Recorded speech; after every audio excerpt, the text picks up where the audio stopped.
that recently which state has been officially reinstated as the tiger bearing state after a gap of 33 years? तो इसका answer होगा गुजरात, यानी कि 33 सालों के गैप के बाद में वापस से जो टाइगर है वो कहाँ पर ज्यादा देखे जा रहे हैं, तो आंसर क्या होगा? गुजरात। फिर बात करें ग्लोबल चेस लीग 2025 के टाइटल की, तो इसको जीता है आर प्रगनंदा और अनीश गिरी ने जिस टीम को गाइड किया था, that is alpine SG pipers ने। और ये पूरा जो मैच था तो ये हुए हैं मुंबई में, ठीक है। फिर बात करें आकाश नेक्स्ट जनरेशन मिसाइल सिस्टम की, तो इसको डेवलप किया है डीआरडीओ ने। अभी जो है अरावली रेंजेस पे एक न्यू माइनिंग लीज को यहाँ पे बैन किया गया है, किसके द्वारा, मतलब कौन से रीजन में, तो आपको यहाँ पे गुजरात से लेके एनसीआर वाला रीजन ध्यान रखना है। गोदावरी एस्चुरी ये आपको आंध्र प्रदेश में देखने के लिए मिल जाएगा, जिसमें कि 2026 का सेंसस ये यहाँ पे प्रस्तावित है। First comprehensive policy India introduce करने वाला है किस टॉपिक पे, दैट इज एंटी टेररिज्म। वीर बाल दिवस हर साल 26 दिसंबर को मनाते हैं, क्यों? क्योंकि इसी दिन जो गुरु गोविंद सिंह जी के सन है साहिबजादे, उनके यहाँ पे बलिदान को सम्मानित करने के लिए, एक तरीके से उनको कमेमोरेट करने के लिए यहाँ पर यह दिवस मनाया जाता है। रेल विकास निगम लिमिटेड के सीएमडी तो ये बने हैं सलीम अहमद। प्रधानमंत्री राष्ट्रीय बाल पुरस्कार में हाल ही में क्रिकेटर वैभव सूर्यवंशी को सम्मानित किया गया है। और सुप्रीम कोर्ट ने बैन किया है सोलर पावर्स प्लांट को, पावर लाइंस को, to protect the great Indian bustard. तो ये था आपका लास्ट क्लास का रिवीजन जो हम लोगों ने यहाँ पर किया है। अब हम करेंगे आज की क्लास की शुरुआत। तो फर्स्ट क्वेश्चन होगा that in which language president Droupadi Murmu recently launch the new edition of constitution. तो कॉन्स्टिट्यूशन का न्यू एडिशन कौन सी लैंग्वेज में यहाँ पे लॉन्च किया गया है, तो आपको ध्यान रखना है ये हुआ है संथाली लैंग्वेज में, यानी कि ऑप्शन नंबर जो डी है वो आपको ध्यान रखना है। बात करें संथाली लैंग्वेज की, तो ये आपको हमारा जो संविधान है उसमें जो शेड्यूल 8 है और उसमें जो लैंग्वेजेस मेंशन है वहां पर आपको संथाली ये देखने के लिए मिल जाएगी। और 92nd अमेंडमेंट एक्ट 2003 के द्वारा इस पूरे जो ये है आपका लैंग्वेज इसको ऐड किया गया था, ठीक है। और इसी में रिसेंटली प्रेसिडेंट द्रौपदी मुर्मू जी ने यहाँ पे संथाली वर्जन लॉन्च किया है, किसका? कॉन्स्टिट्यूशन ऑफ इंडिया का। एंड ये कहाँ पर हुआ है? राष्ट्रपति भवन न्यू दिल्ली में इसको यहाँ पे जो है रिलीज किया गया है। और इस पूरे मौके पर जो हमारे देश के वाइस प्रेसिडेंट है सीपी राधाकृष्णन जी, साथ ही में जो minister of state for law and justice है दैट इज अर्जुन राम मेघवाल, वो भी इस पूरे ओकेशन पे यहाँ पे प्रेजेंट थे। तो इम्पोर्टेंट चीज यहाँ पे क्या है कि संथाली लैंग्वेज में हमारा कॉन्स्टिट्यूशन इसको रिलीज किया गया है। एंड साथ ही में संथाली लैंग्वेज को अगर हम पॉलिटी के पॉइंट ऑफ व्यू से समझे तो कौन से ईयर में कौन से अमेंडमेंट से ये हमारे संविधान में जोड़ी गई थी, तो वो आपके लिए इंपॉर्टेंट यहाँ पे बन जाता है। तो इसमें आपको ध्यान रखना है 92nd अमेंडमेंट एक्ट 2003। और ऐसा नहीं था कि सिर्फ संथाली ही यहाँ पर जुड़ी थी, संथाली के साथ साथ अदर लैंग्वेजेस को भी यहाँ पर जोड़ा गया था।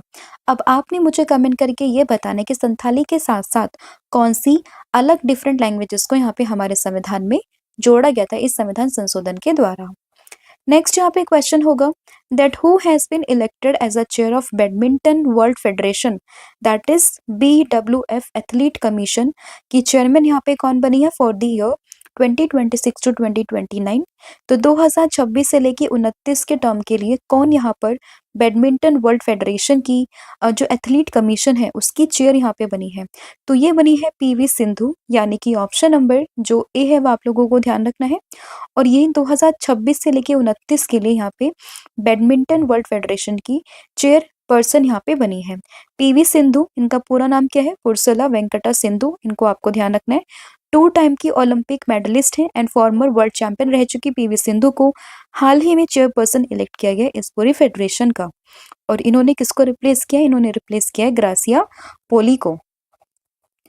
नेक्स्ट यहाँ पे क्वेश्चन होगा वेयर इज धनु यात्रा the world largest open air theatre held annually.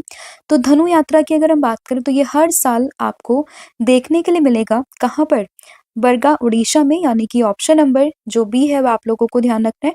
इसको बरगढ़ या बरगाह या फिर बरगढ़ के नाम से भी आप इसको समझ सकते हो, जो कि आपको उड़ीसा में जगह देखने के लिए मिलेगी। एंड वहीं पर ही धनु यात्रा जो ये पूरा वर्ल्ड का लार्जेस्ट ओपन एयर थिएटर है वो आपको वहां पर देखने के लिए मिल जाएगा, राइट। तो यहाँ पे मैं ऑप्शन जो यहाँ पे आंसर्स को मॉडिफाई कर दूंगी, ठीक है। तो आपको ध्यान रखना है दैट वर्ल्ड फेमस धनु यात्रा was recently inaugurated in the Bargarh Odisha and this massive 11 day cultural festival transform the entire city into a vibrant theatre. तो बेसिकली आपको बस जगह इंपॉर्टेंट है वो ध्यान रखना है, और ये जो पूरी जगह है ना वो किसको रिक्रिएट यहाँ पे करती है, तो वो रिक्रिएट करती है एंशियंट मथुरा को। तो ये भी आप लोगों को उसमें ध्यान रखना है, राइट। तो बेसिकली जो नाम है ना वो है बरगढ़ करके, ठीक है। नेक्स्ट यहाँ पे क्वेश्चन होगा that when is the international day of epidemic preparedness observe every year. तो हर साल international day of epidemic preparedness ये कौन सी डेट को हम लोग सेलिब्रेट करते हैं, तो ये बनता है 27 दिसंबर को, यानी कि ऑप्शन नंबर जो बी है वो आप लोगों को ध्यान रखना है। तो हर साल 27 दिसंबर को ही मनता है अंतर्राष्ट्रीय महामारी तैयारी दिवस, यानी कि इंटरनेशनल पेंडेमिक प्रिपेयर्डनेस डे। और पहली बार जो ये पूरा दिन था वो मना था 2020 में, और इस चीज की अनाउंसमेंट करी थी यूनाइटेड नेशन जनरल असेंबली ने। And it's aims to raise awareness about the importance of preparedness for global health security and pandemic prevention, right. Next यहाँ पे क्वेश्चन होगा Minamitory Island that was recently seen in news is located in which ocean। तो अगर हम बात करें Minami Tori इस द्वीप की, तो ये आपको बेसिकली पैसिफिक ओशन वाला जो रीजन है वहां पर आपको देखने के लिए मिल जाएगा, यानी कि ऑप्शन नंबर ए। और अभी ये न्यूज में है, न्यूज में रहने का इसका कारण क्या है, तो देखिए अभी जो ये न्यूज में वो इसलिए कि researchers discovered 230 million metric ton of minerals needed for the electric car batteries on the seabed of Minami Torishima island. तो अभी क्या हुआ है कि लगभग अगर हम बात करें 230 मिलियन मैट्रिक टन का जो खनिज है, जो यहाँ पे मिनरल्स है, वो यहाँ पे देखा गया है कहाँ पे, जो मिनामी तोरिशिमा द्वीप है ना उसके समुद्र तल पर, उसका जो सीबेड एरिया है ना वहां पर ये जो चीजें हैं वो देखी गई है। एंड इसमें अगर हम बात करें इस पूरी आइलैंड को हम मार्कस आइलैंड के नाम से भी जानते हैं। तो ये आप लोगों को ध्यान रखना है, ठीक है। नेक्स्ट यहाँ पे क्वेश्चन होगा, लेकिन उससे पहले मैं आप लोगों को बता दूं कि जो 12 मंथ का कंटेंट आप लोगों के लिए एमसीक्यू फॉर्मेट में भी अवेलेबल है।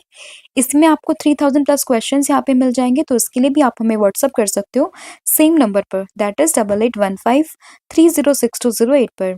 इसका सैंपल आप यहाँ पर देख सकते हो, क्वेश्चन विद एक्सप्लेनेशन यहाँ पे रहने वाला है।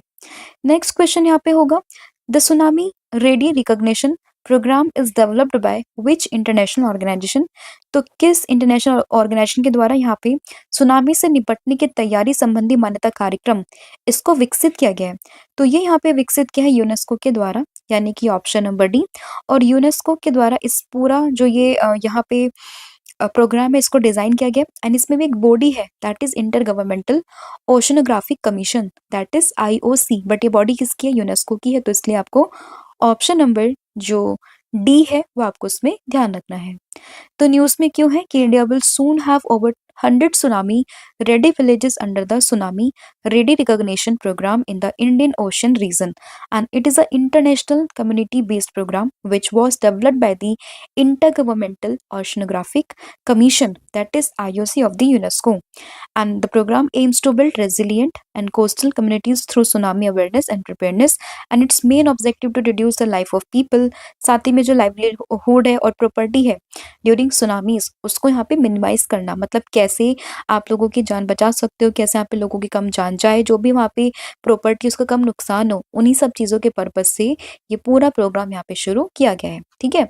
तो ये आप लोगों को ध्यान रखना है। नेक्स्ट यहाँ पे क्वेश्चन होगा that which beach hosted Sudarshan Patnaik joint Santa Claus installation. तो अभी जो सुदर्शन पटनायक है जो कि काफी फेमसली हम लोग जानते हैं, जो ये सेंट के यहाँ पे आकृति बनाते हैं, तो इन्होंने भी सेंटा क्लोज को यहाँ पे बनाया है।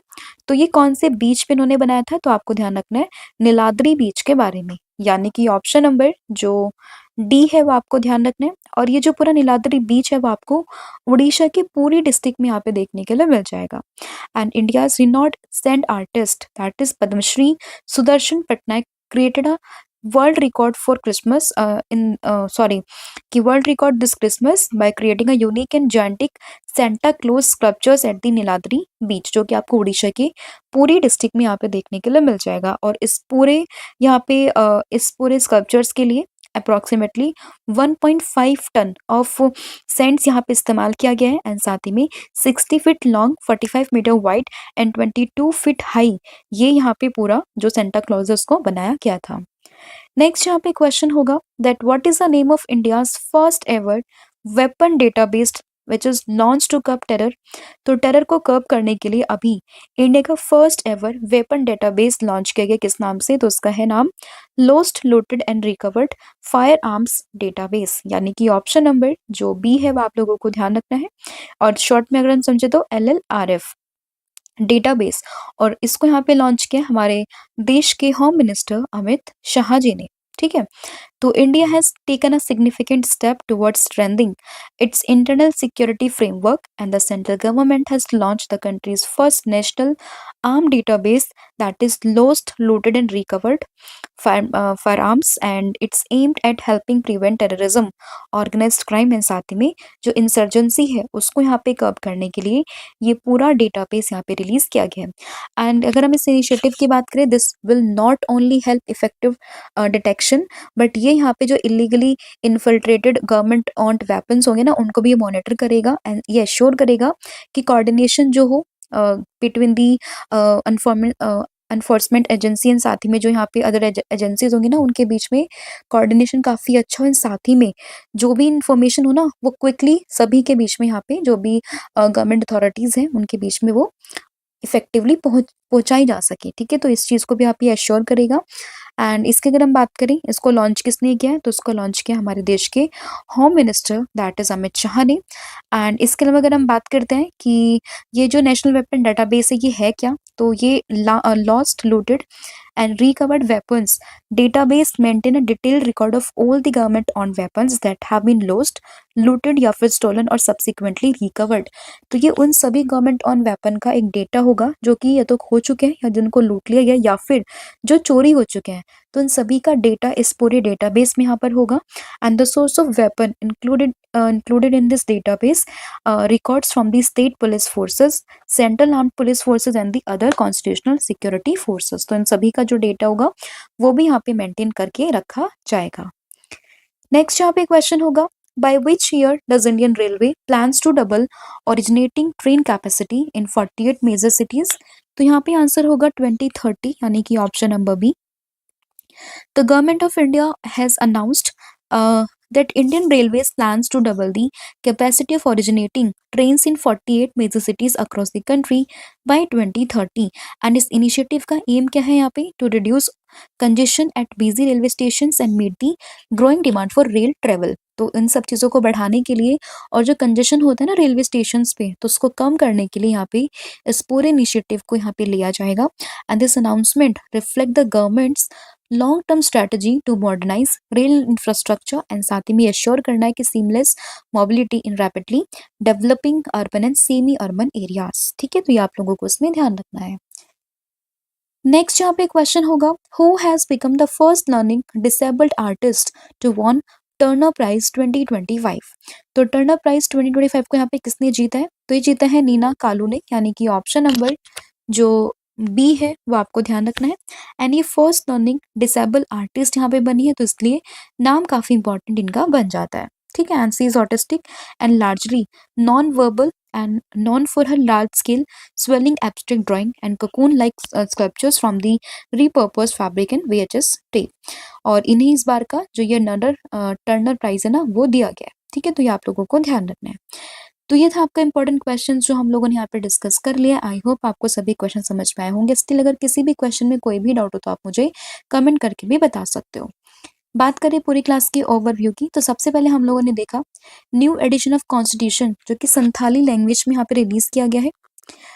PWF एथलीट कमीशन की चेयरपर्सन कौन बनी है, PV सिंधु। धनु यात्रा उड़ीसा के बरगढ़ में आपको देखने के लिए मिल जाएगा। International day of epidemic preparedness 27 दिसंबर। मिनामिटोरी आइलैंड आपको पैसिफिक ओशन में देखने के लिए मिलेगा। सुनामी रेडी रिकॉग्निशन प्रोग्राम किसका है, यूनेस्को का है। सुदर्शन पटनायक ने भी वर्ल्ड रिकॉर्ड यहाँ पे बना दिया है नीलाद्री बीच उड़ीसा में। फर्स्ट एवर जो यहाँ पे वेपन डेटाबेस लॉन्च किया गया टू कर्ब दी टेरर नाम क्या है? तो ध्यान रखना इसका नाम है lost looted and recovered firearm database. And Indian railway plans to double originating train capacity by 2030 and Turner prize ये जीता है नीना कालू ने। ठीक है, तो ये आपका पूरा कंटेंट था। कल मैंने आप लोगों से पूछा था कि who won the under 19 Asia cup finals, तो ये जीता पाकिस्तान ने भारत को हराकर। ठीक है, और आज आपने बताना है कि सैयद मुश्ताक अली ट्रॉफी को किसने जीता है, तो इसका जो भी आंसर होगा वो आपने मुझे कमेंट करके बताना है।